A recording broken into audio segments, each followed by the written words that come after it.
Hello everybody, Trippin' Sister here. As you can see, it's cold. Very cold. Very cold. And Mr. Viking was outside. I think he's finished now. Winterizing our pipes.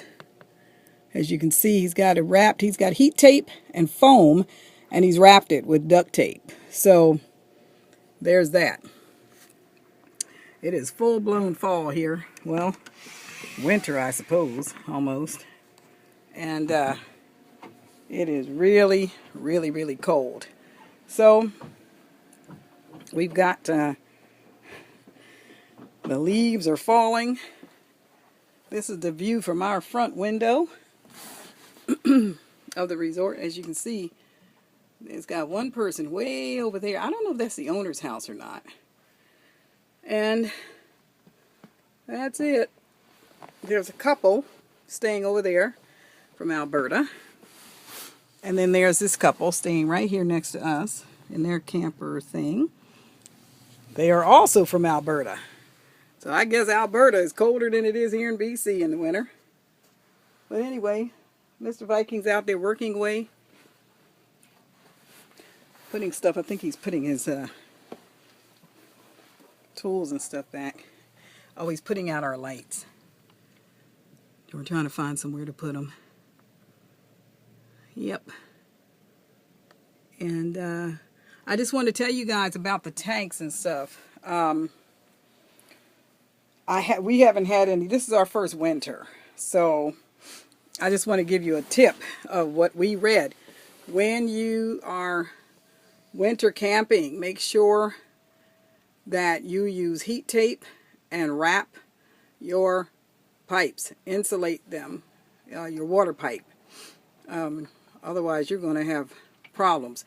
And leave your tank valves closed until you are ready to empty your tanks. And the reason for that is because if you don't and you have a constant flow of water, little by little, it will accumulate into a pyramid if it goes down to freezing and you're still letting water run through the pipe. So I just want to tell you that so that you don't have a problem. And also, when you have your heat on, you can run into a condensation problem. So we've got these little doohickeys here in our window, which seem to work pretty good.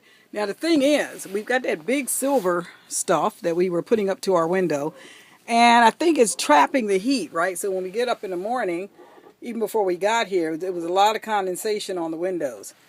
But it also helps block some of the cold that comes from the window. Last night we didn't put it up. We just used the curtain. And it was much cooler in here. I think it got down to 66 somewhere in the night. But there wasn't nearly as much condensation on the windows. So those are those damp red, and you know, it's those calcium or whatever they are, crystals, that as they take up the water, they also weep into the bottoms of those containers.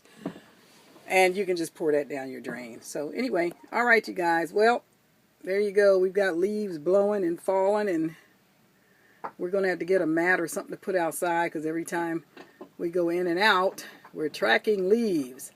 But isn't this a beautiful place? Now, you can see how close these campsites are together, so I'm kind of glad it's deserted because that's awfully tight. Awfully tight. And that'd be a bit of a mess. Anyway, all right, you guys. Well, happy fall. Keep tripping.